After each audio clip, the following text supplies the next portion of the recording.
The Dallas Cowboys are sending a clear message to the NFL, so we're going to be going through that and 3 other stories in today's video. So make sure to like this video, and if you want more Dallas Cowboys news content like this, make sure to subscribe to the channel by hitting that red button down below. The first story is Dallas Cowboys send a message to the NFL on their Super Bowl expectations. There's no question or doubt about the full potential of the Dallas Cowboys this season. Sure, you could say that expectations have exceeded reality in the past, but that's not the feeling we get with this team, right? Talking to the team itself, the high expectation of winning a Super Bowl ring throughout the locker room, and the mindset in training camp. Even for a young player like CeeDee Lamb, who will be entering his 4th season in 2023, there's a clear understanding of the pieces being in place, and it comes down to purely executing on Sundays this fall. "We just gotta stay consistent," Lamb said. "Keep the main thing. Stay focused and continue to be the team that we're supposed to be. Not really getting too high, not getting too low if anything happens. At the end of the day, we just have to go handle our job, handle our responsibility, and win the game. If we win, everything falls into place." Lamb could look at his personal accolades that he's accumulated through 3 seasons and see an opportunity to raise the high bar he has already set. But stats are pointless in his eyes without a Lombardi trophy. "A successful year for me is to win a Super Bowl," he said, "regardless of what my numbers look like. Obviously, we need 1,000 plus, but I'm not really too fond of that." There's a sense of urgency with the current team, and it's something that owner Jerry Jones has even acknowledged at camp. Keeping mass amounts of talent together for long periods of time is difficult to accomplish in the salary cap era, which is why 2023 is being viewed as the most open the window will be by the fan base. "I've never thought that there was a time to slough off," Jones said. "And not that urgency means not sloughing off, but I think when we look at where we are with Dak, where we are with Tyron Smith, what I've experienced on players that have played great for the Cowboys that aren't here today, we need to get it done now while we got them. I think that's healthy for everybody, and I think that's the way my competition is structured." That self-described urgency has created a centered mindset within the locker room, and it's something that Tyler Biadasz has seen be focused on through camp, starting with 1 rep at a time. "I think the main message out of all of this is we're here to win every rep," Biadasz said. "That effort, we have to keep pressing that tempo and we gotta keep going. I think even the rookies and all of those guys, we have a great room on offense and we're definitely striving for that greatness. We're chasing perfection and we're chasing greatness and that excellence of who we are." After videos emerged on social media of Dallas Cowboys cornerback Trayvon Diggs chirping at star quarterback Dak Prescott in a practice, Diggs pushed back on the notion that there was bad blood between the two. The video was shared Tuesday during one of Dallas's training camp practices at Oxnard, California. In it, Prescott took a snap and then did not find an open receiver, so he leaked out of the pocket to the right side of the field, where Diggs and defensive tackle Osa Odighizuwa met him. After the play, Prescott and Diggs appear to exchange words, with Diggs being vocal in his trash talk. Speculation emerged on social media about the strength of Prescott's relationship with Diggs, who on Thursday dismissed the idea. "Stay out of our business," Diggs said of the criticism. "Stay out of it. People don't need to worry about what we've got going on. Our relationship, my relationship with my brother, or how we operate. At the end of the day, it's our team, and Dak is the leader of our team." Diggs, a 2-time Pro Bowler and 1-time All-Pro selection, has been Prescott's teammate for 3 seasons. For his part, Prescott also downplayed the matter. "I might honestly talk the most," Prescott told reporters Thursday in a news conference. "I start a lot of it. I open the door and make people feel comfortable." Prescott, 30, is in his 8th season as the Cowboys quarterback. The 2-time Pro Bowler has been a mostly consistent player for Dallas, though he led the NFL with 15 interceptions last season, most of which were the result of tipped or dropped passes. "I feel like it makes practice fun just coming out here and competing," Diggs said. "At the end of the day, that's my brother. I love Dak to death. There's nothing behind it. It's just competitiveness. It's football. It's just how we play. It's just practice. That's just what we do.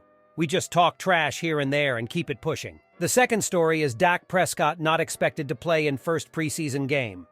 In Saturday's press conference, head coach Mike McCarthy was asked about how the offensive personnel will be distributed during Dallas's first preseason game next Saturday against Jacksonville, as the team prepares for its first game with McCarthy as the play caller.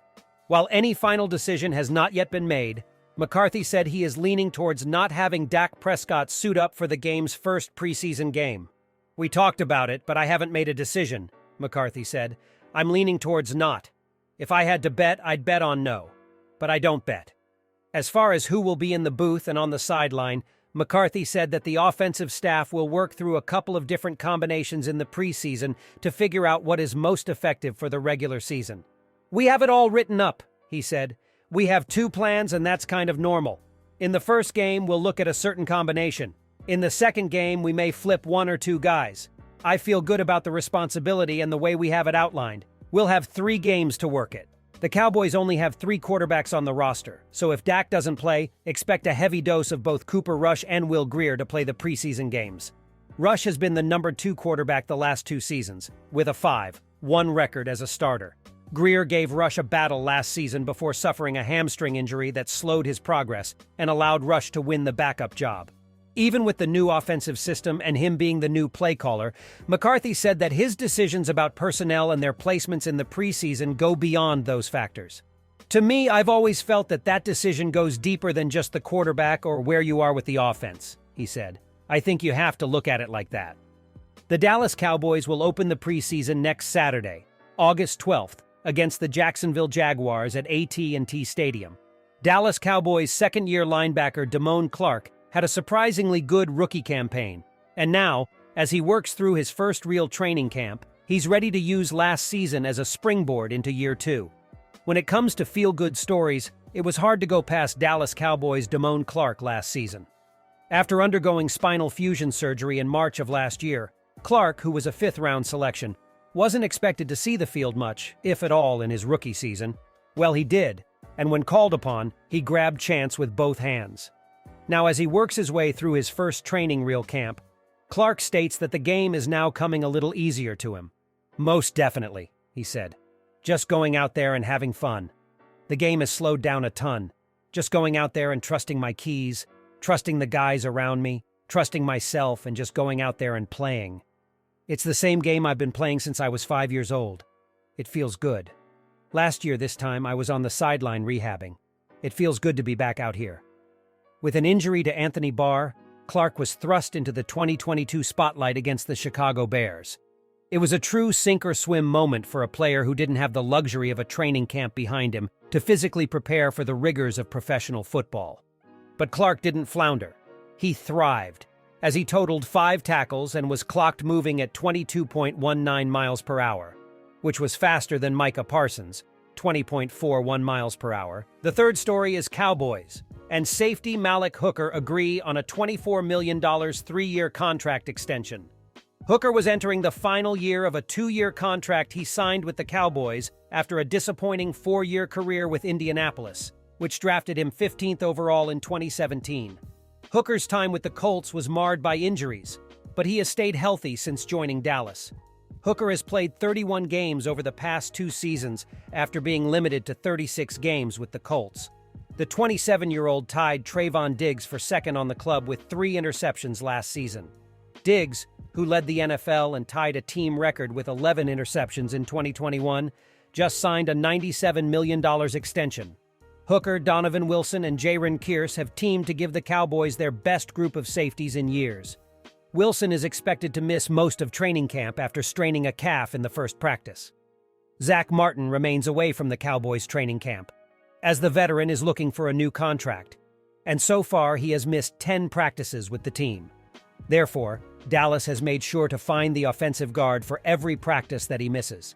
According to Calvin Watkins of the Dallas Morning News, the Cowboys are fining Martin $50,000 a day for his absence, which means so far the veteran has amassed $500,000 worth of fines this summer. Additionally, there have not been any renewed discussions between the Cowboys and Martin since the guard chose to hold out, Watkins reports. Martin has 2 years left on his contract, and he is looking to make around $20 million on average, which is around the highest salaries in the league at his position. While the longtime Cowboys guard wants a new deal, there has not been any evidence that Dallas will give it to him. Owner Jerry Jones explained last week that the team has to consider other players' future deals when discussing contract restructures. "It's not about precedent, it's about facts," Jones said, via John Machota of The Athletic. We need the money to pay, Micah Parsons. We need the money to pay the players that we got to pay in the future. That's a fact. Martin has been with Dallas since the team drafted him in 2014, and he has been one of the best guards in the league. In 9 NFL seasons, Martin has made 8 Pro Bowls and has been a first-team All-Pro 6 times and second-team All-Pro twice. The Cowboys tugged at our heartstrings during the 2023 NFL Draft when Deuce Vaughn became the team's 5th-round selection. What made this pick so special is the fact that Vaughn's father, an employee within the Dallas organization, made the call to his son. Now the Kansas State product is making waves in training camp. Vaughn recorded 2,970 rushing yards the past 2 seasons as the primary ball carrier for the Wildcats. He forced a whopping 107 missed tackles in that span, showcasing his trademark elusiveness in space.